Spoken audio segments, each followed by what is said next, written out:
Welcome to the Crazy Head Chemist. So another video on intermolecular forces. Bam! So today we're talking about the consequences of intermolecular forces, IMF, intermolecular forces. So here are some consequences.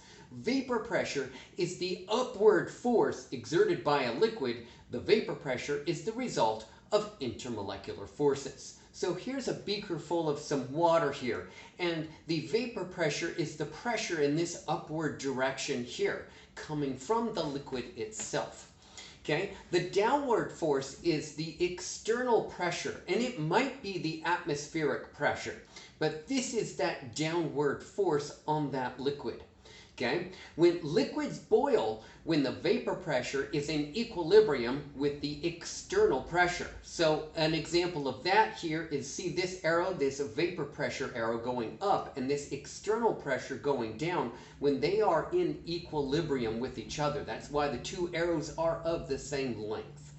Okay, if the external pressure is 1 atmosphere and the vapor pressure is in equilibrium with this, then the temperature of water is 100 degrees Celsius. This is referred to as the normal boiling point. Most everyone just says, hey, what's the boiling point of water? It's 100 degrees Celsius. But they are actually referring to the normal boiling point of water. Okay? However, there are an infinite number of boiling points, since there are an infinite number of external pressures of which can be exerted on a liquid. So think about it. If you reduce the pressure, then the boiling point is different. If you increase the pressure, then the boiling point is different. So there's an infinite number of boiling points of which can occur because there's an infinite number of pressures of which can be applied to a liquid. Since the vapor pressure is a result of the intermolecular force, then the boiling point is the result of intermolecular forces. And the stronger the intermolecular force, the higher the boiling point. That's why water has such a high boiling point, because there's a strong number of intermolecular forces, i.e. a special case of dipole-dipole interactions, which are hydrogen bonds. Molecules at the surface of a liquid experience a net inward force of attraction and behave differently than the internal molecules. This leads to surface tension, which leads to minimizing the surface area of that liquid. So here is again a picture of water at the surface with some water striders here. Those liquid water molecules at the surface are having an inward force, and that leads to this very high surface tension of water due to the exorbitant number of hydrogen bonds in between the multitude of water molecules. You can see this clearly when water has small little droplets of water. They are spherical in nature. Why? Because they are having the surface tension is very high, and there's an inward force of those hydrogen bonds. They want to be near each other. Okay? You can also take a beaker of water, and I took that same beaker of water that I took a picture right there, and I took a paper clip and I floated it right on top of that beaker of water. Why can this occur? It's because there's a high surface tension in water. Why can that? And that is a result of the vast number of hydrogen bonds.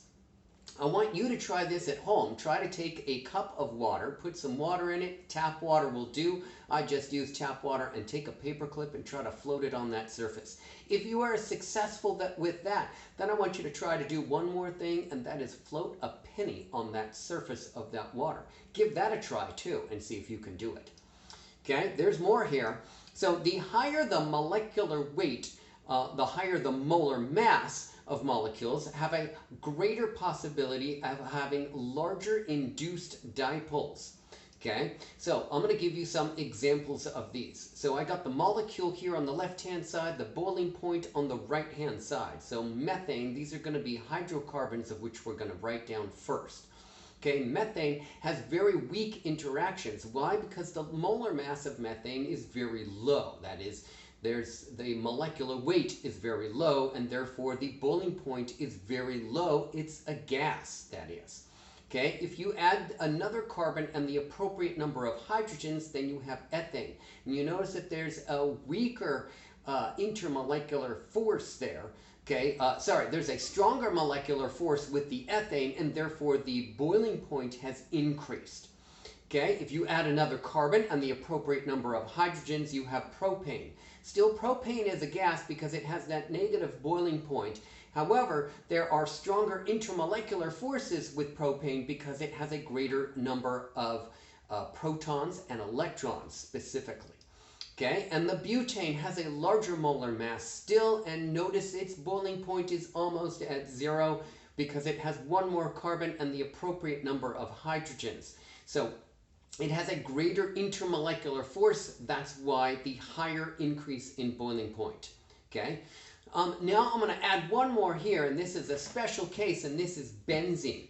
So we're adding 2 more carbons, but it has a special ring-like structure, which you're going to understand when you get to organic chemistry. And this has strong intermolecular forces, and that's why benzene is a liquid at room temperature and pressure, because of the strong intermolecular forces of which are occurring in this ring-like structure of benzene. Now I'm going to compare 2 non-hydrocarbons here together, and that is iodine and oxygen. Iodine has a large molar mass and therefore a larger intermolecular force that are created than compared to oxygen, which has a lower molar mass. Well, oxygen, as you can see, has very weak intermolecular forces, and it is a gas at room temperature and pressure, whereas iodine is a solid at room temperature and pressure because the greater molar mass. Okay, I'm going to show you a graphic of those hydrocarbons that I had before, and you should see the boiling point and their molar masses plotted on this graph here of the hydrocarbons, and this is a very linear curve here.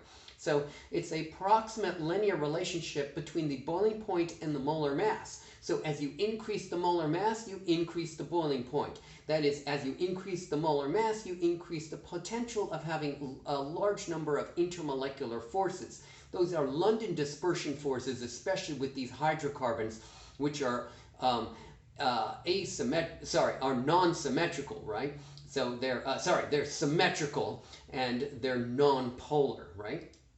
Okay, so the heat of vaporization is the heat required at constant pressure to vaporize a liquid.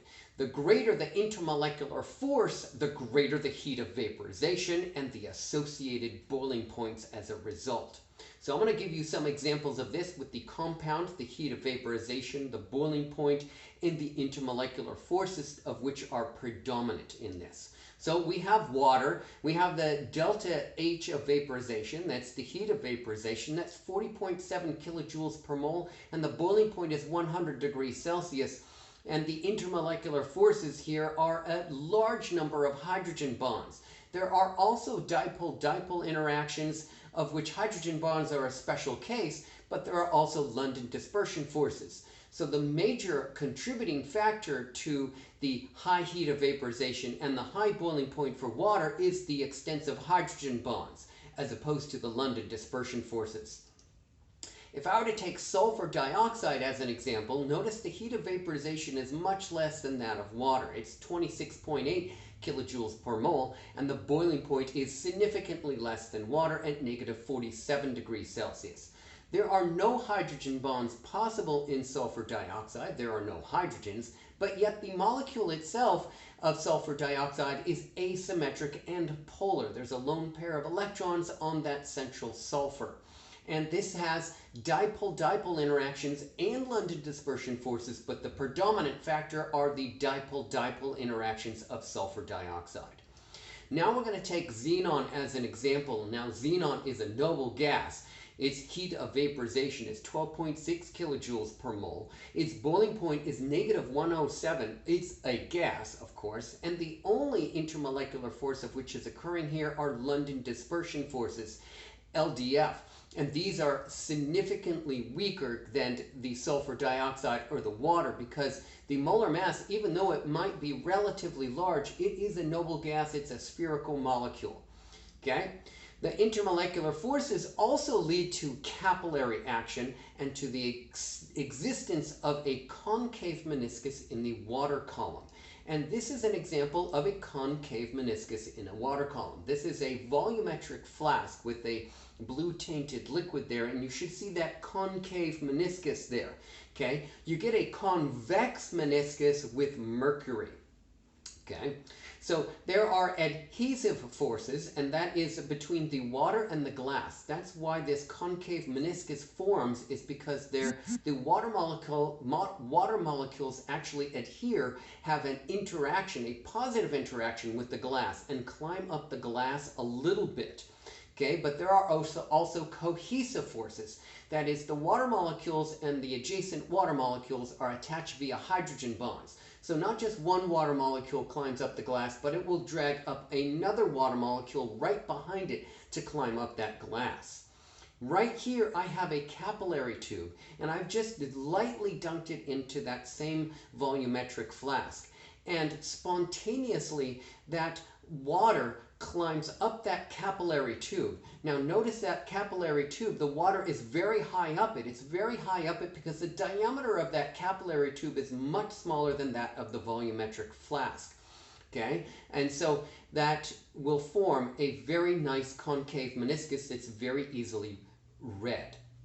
By the way, that volumetric flask, why do we have volumetric flasks? They're very large and round on the bottom with a flat bottom, so you can put them on a bench top, but the neck of it is very narrow compared to the large voluminous bottom of it. Okay, and the reason why that neck is very small is because the diameter is small so that you can read the meniscus very nicely.